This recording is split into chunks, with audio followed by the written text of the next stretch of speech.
Hi, I'm David Shearman. Welcome to Rogers COVID-19 special programming. My guest is Mayor Boddy, who is the mayor of Owen Sound. Ian, welcome. Good to have you here. Good afternoon. You're obviously not in City Hall. Where are you right now, Ian?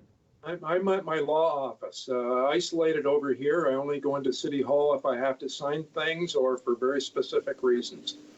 So the city is really working on a deployed mode that there's obviously staff answering the phones, but everyone else is working at home? Correct. There's probably only about 10 or 12 people in City Hall right now. The rest are all working from home. We'll rotate that week by week and try and keep people as safe as can be. Sure, that makes a lot of sense. But the outside workers are the people who pick up the garbage and repair the water mains and keep the sewage plant running. They're still on the job, of course. Absolutely. That's the most important task that the city will provide. Water, wastewater, police, fire, garbage service. The county looks after ambulance and paramedics, and they're all ready to go. And hopefully we don't get another snowstorm, but that would be on the list if we do. Well, I'm quite sure Dennis Kefalis will be all over that drive. I'm sure he would even be driving a snowplow if you let him.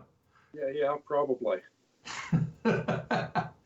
Well, it's good to see that the city business is well in hand. Yes, so staff have been meeting every morning for the last 2 weeks at 9 o'clock, going over things. They've determined what has to stay open, what doesn't have to stay open, have a plan of what services and how we'll provide services if we get hit worse than we have so far. And so that they're ready. Good.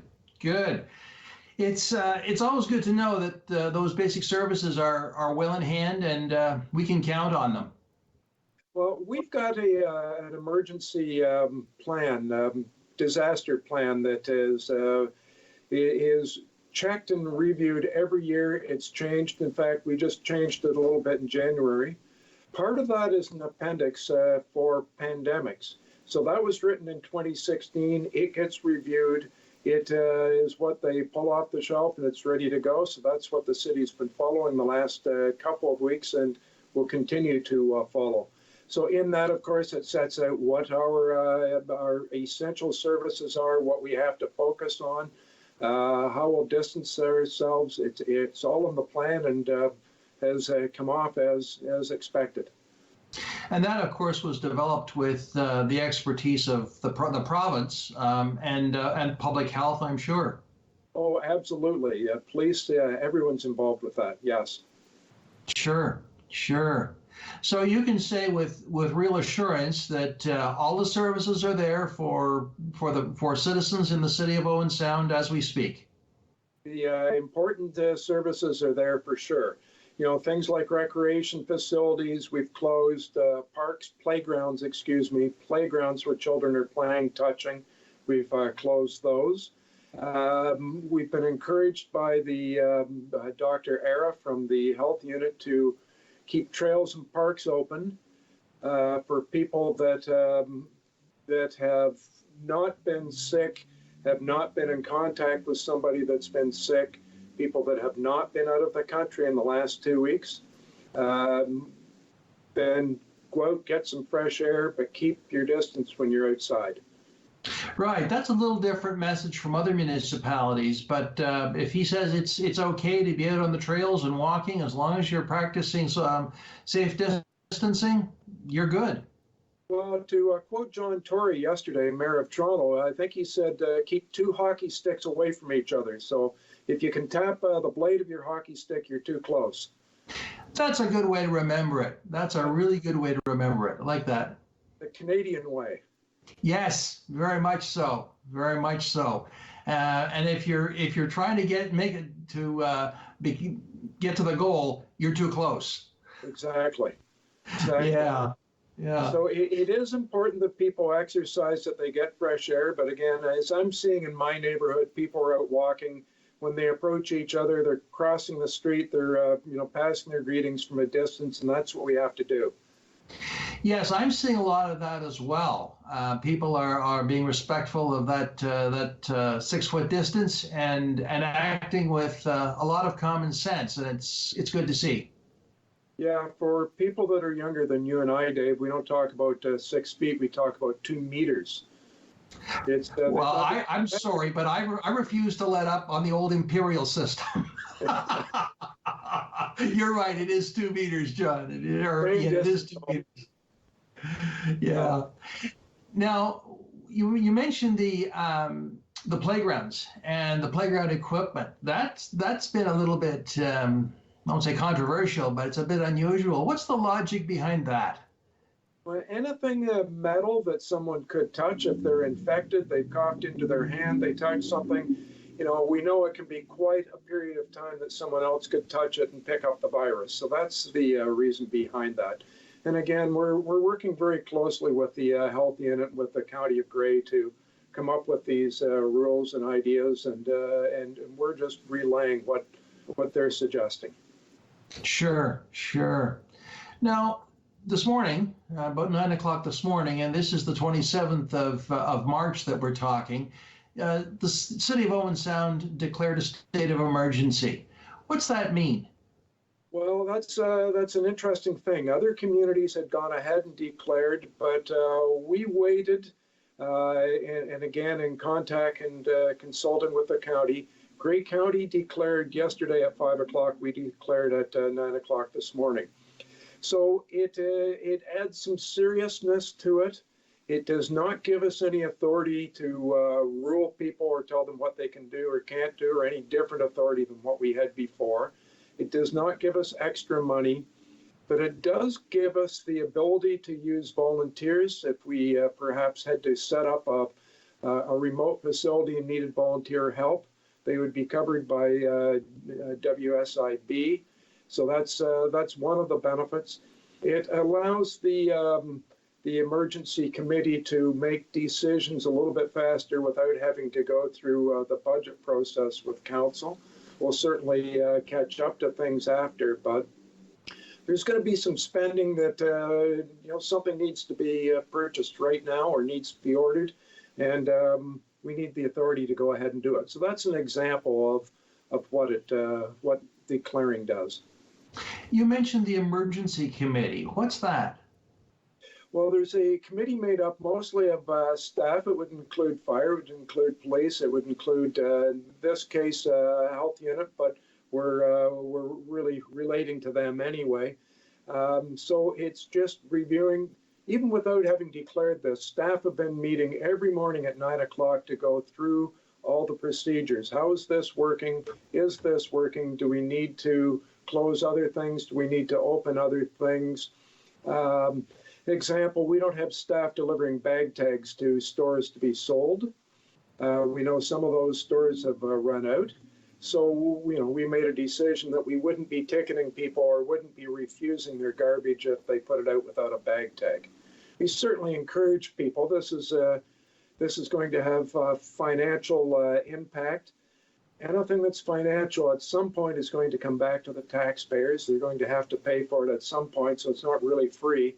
But if you don't have a bag tag, you don't have to put it on right now. If you maybe if you're a little challenged with your water bill, we're not going to be charging you interest on that water bill. Things like that. But boy, if you can afford to pay, then you got to keep paying and help out your neighbors that really need the help. Sure. And I believe that Miller Waste Transfer Site is also still open at this point too, which may be an option for some. Yes, I believe they are. That's I'm not on top of that personally. I don't know. Well, I do know that they also have moved from cash to tap, so debit only. So that's it does make a lot of sense. We noticed that there's a lot of advertising for big, large home order businesses in the States. We're adding employees because they're going to be so busy, and we're really encouraging everyone to shop locally. It's hard to get into a store right now. Again, we've tightened up. We want to be isolate ourselves more from others as much as we can. But if there's something that you need, phone the local store and see if they'll deliver it, mail it, drop it off your door, write out your credit card number. If there's a way to shop local without exposing yourself, we really encourage it, because we're all in this together. Our neighbors, we want them to be in business when this is all done in a few weeks, and the more we can support each other, the better. But you got to be able to do it without risking your health or theirs. Absolutely, absolutely. I think it's always good to remember that there are still businesses that are able to operate locally. Not everyone is, but there are certainly quite a number of businesses that are still operating and deserve our trade. Well, and even when you're in those stores, keep your distance from staff as much as possible. Be ready to tap instead of passing cash. Pharmacies and things you have to go to. I know banks are lining up people outside and bring them in a few at a time. And as long as we respect that and respect our social distancing, then that's good. And again, that's for people that have not been exposed or have any risk. So just to be clear, that's people that have not been out of the country or have not been sick or near someone who is sick. If you've been out of the country, even if you're traveling in and out of the county, you could be bringing back viruses potentially. So we encourage everyone that's at risk at all to make sure you practice, you self-isolate for the 14 days. But if you've got no risk, then keep your distance and go out. Yeah, that's a very good point. Dr. Aram has made that point in my last interview with him, that he is quite concerned about people traveling outside of Grey County, Grey Bruce, and coming back in and introducing additional cases of COVID-19. So he has said, don't take any unnecessary trips outside of your local area. Well, for Owen Sound, we're maybe not in the exact same situation as South Bruce Peninsula, Saugeen Shores, Meaford, town of Blue Mountains, where there's people with cottages, with chalets that think that there might be safer to come here than to be in Toronto. And that's risking spreading anything that could be in Toronto. So I know throughout the entire area, we're encouraging people to stay where they are in their own home communities. We're aiming for perfection, and we know we can't reach perfection, but we really want people throughout all of Ontario to apply common sense before you start heading into other jurisdictions. Very good point. Very good point.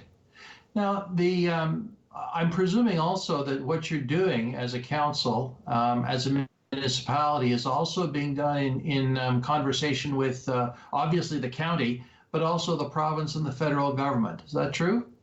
Yes. Last Thursday, the provincial government did a very quick legislation day where they passed some bills, and one of them allowed municipalities to meet during a period of emergency with less than quorum in the room. So for us, there's 9 of us. Normally, we want to have at least 5 in the room to council meeting to make it work. Now we can have, technically we could have 1 in the room and all 9 or all the other 8 attending by teleconference. Because we need 2 people to move and second certain things. At this point, I've had 2 other councillors in the room and we'll rotate through. We may not have to do that. We may be able to move and second from home. But for now, they're at opposite ends of the table, and that's what we did with the first meeting. So we'll try and make sure we're continuing to do business so that things don't freeze up altogether, but do it safely with councillors at home attending by telephone or by video. That sounds like a very good plan. I was talking to our MPP, Bill Walker, actually interviewed him just recently. And Bill was commenting that this may well be the new way that the cabinet will be doing business, simply because they've discovered it actually works and works quite well.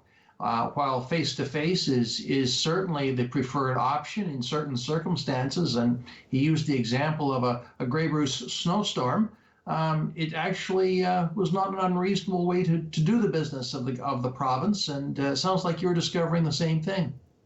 Well, again, during a period of emergency, we don't have to have a quorum. Once the emergency is over, we will have to have a quorum in the room. But we've done some council meetings where certain councillors have been away from the city and have phoned in from their location. I know Councillor Thomas was in Vancouver. Councillor Tamming was away a couple of weeks ago and phoned in from his location, was able to participate. So we have started to do that, but it will no doubt, what's going to change the technology that we'll have in the room, because we're scrambling to put together video conferencing and things that, as I guess the whole world is this week. So we'll be more prepared for these types of meetings for sure. Well, even what we're doing now, this kind of interview, is never been done before here on Rogers. And although you've appeared on many occasions, it's been always been in the studio. So we're discovering new ways of doing things very quickly. Yeah, for sure. And it's a challenge for anyone over the age of 20, I think, to figure out some of this technology.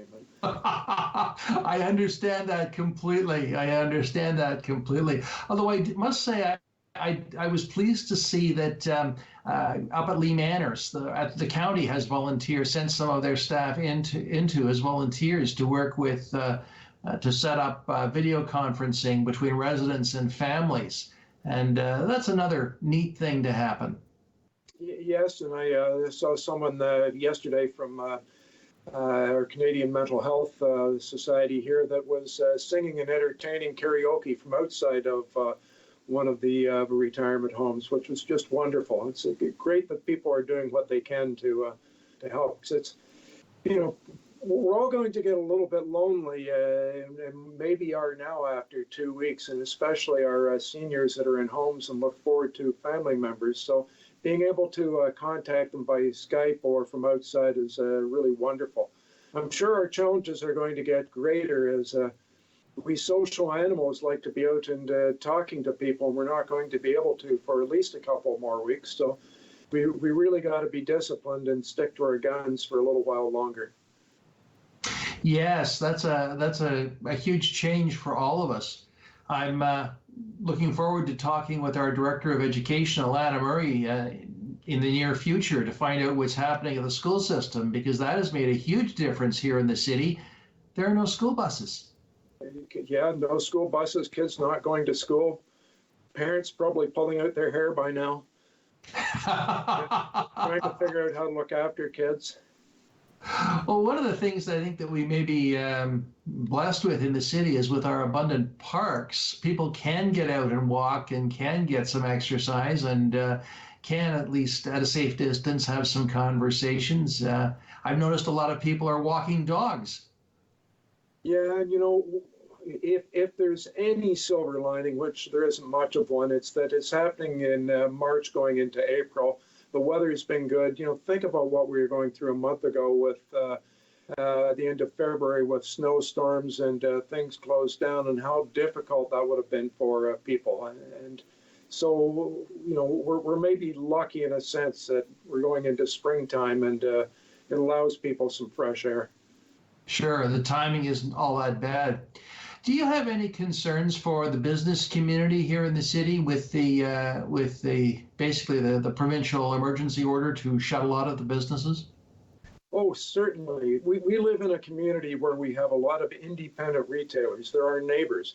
Yeah, we've got some big box stores where there's shareholders living somewhere else, but it's the ones next door, people next door and in our neighborhood that own stores, that employ people.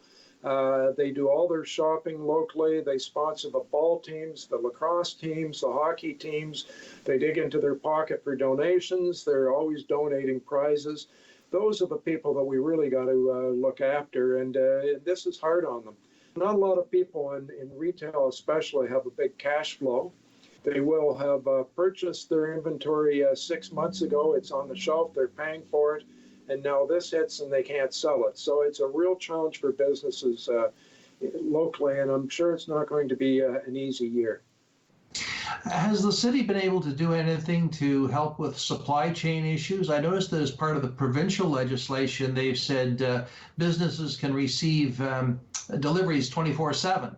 Has the city done anything further than that? I would say no. I can't think of what we do.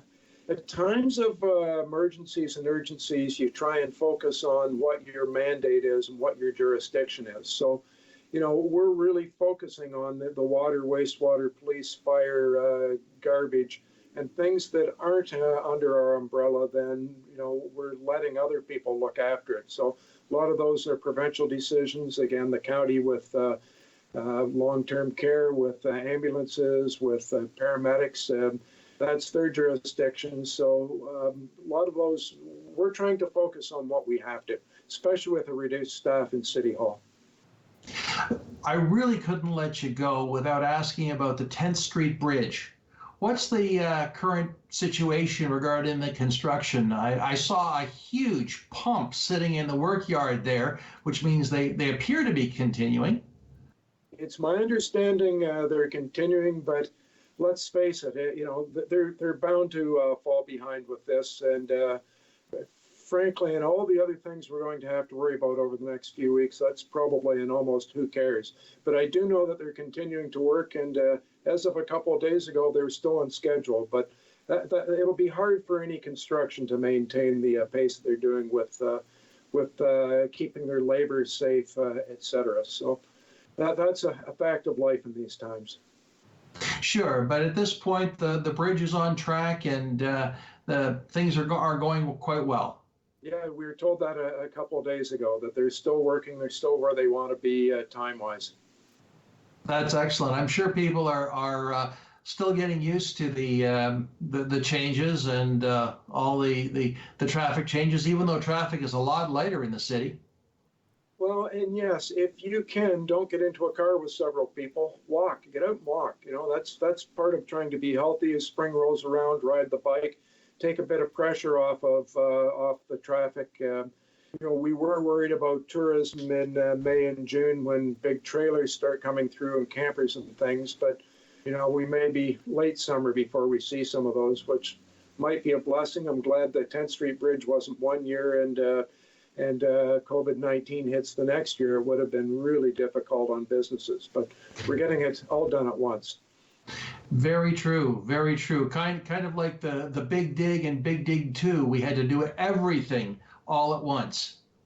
Yeah, and that was also our goal when we did along the River Precinct, is to do it all at once instead of extending it over a couple of years. And after discussing with businesses, they wanted it done and over with as soon as possible. Why ruin 2 years if you can run one, is basically the thinking. So this COVID-19 is going to be difficult on everybody and on the whole country, and we'll have to get through it.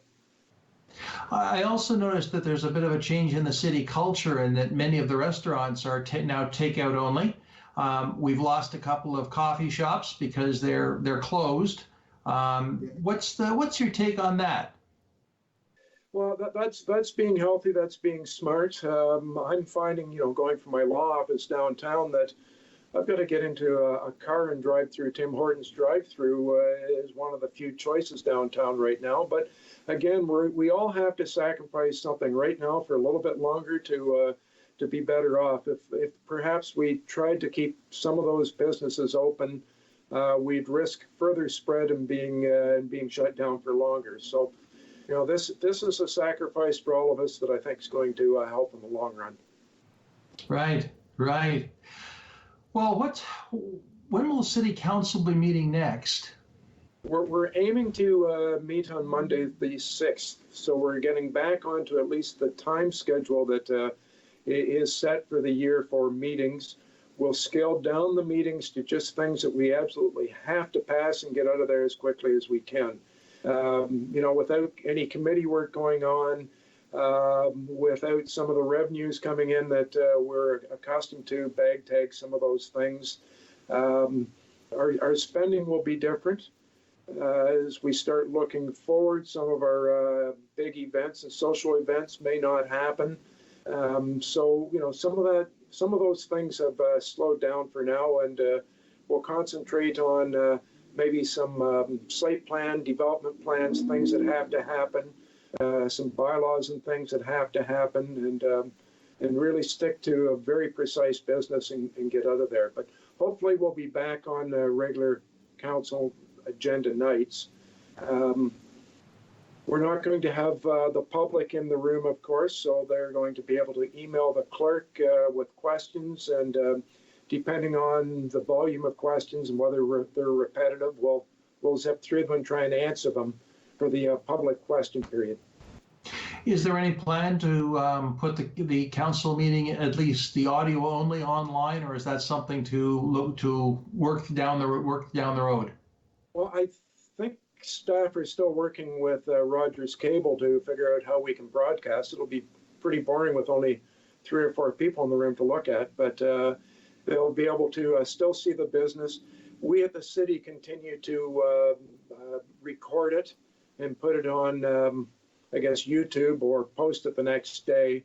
We'll continue to do that anyway. So council meetings are recorded by video and sound. Every one of them is. So we'll continue to do that. Sure. That makes a lot of sense. I mean, we're all on a steep learning curve here, just as you and I are for this technology, but so also I'm sure is council and the staff trying to figure out what works. Yes, absolutely. Yeah. When we redid City Hall a year or so ago, we've got a pretty good two-way system for video conferencing in the basement. It isn't set up in the council chamber just because of the shape of the room and the sound, et cetera. But we're working through that, and the IT department's working hard to come up with the perfect solution. Well, who knows where this will lead?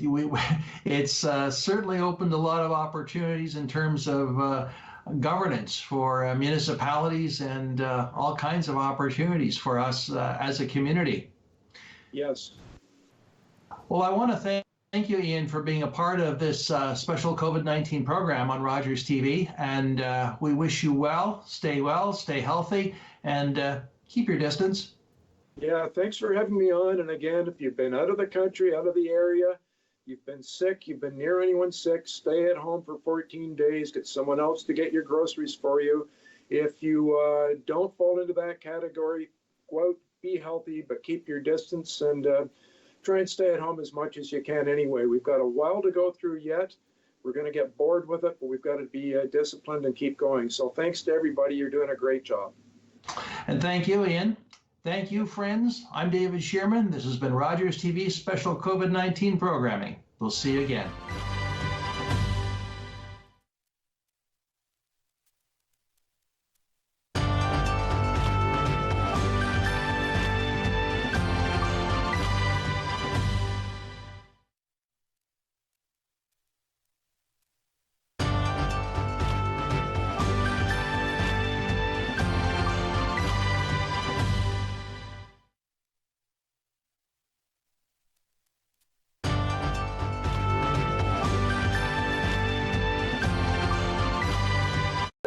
Call the Rogers TV viewer response line, email us, or connect with us on social media.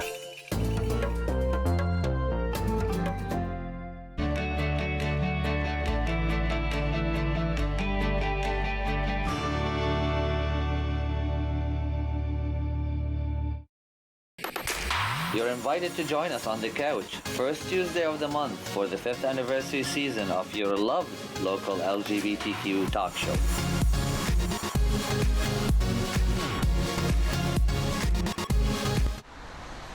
Are you the type who would keep going or stop? It's not easy to stop when you have an addiction. Legalizing cannabis won't stop addiction. It trivializes its consumption. Let's be vigilant. If you need help, visit portage.ca. Clarkson Wedding Essentials has contracts that need to be honored. You can't mess around with the most important day of people's lives. Mom wanted me to step up. She knew we could do it. We can make it work. You could help with the brides.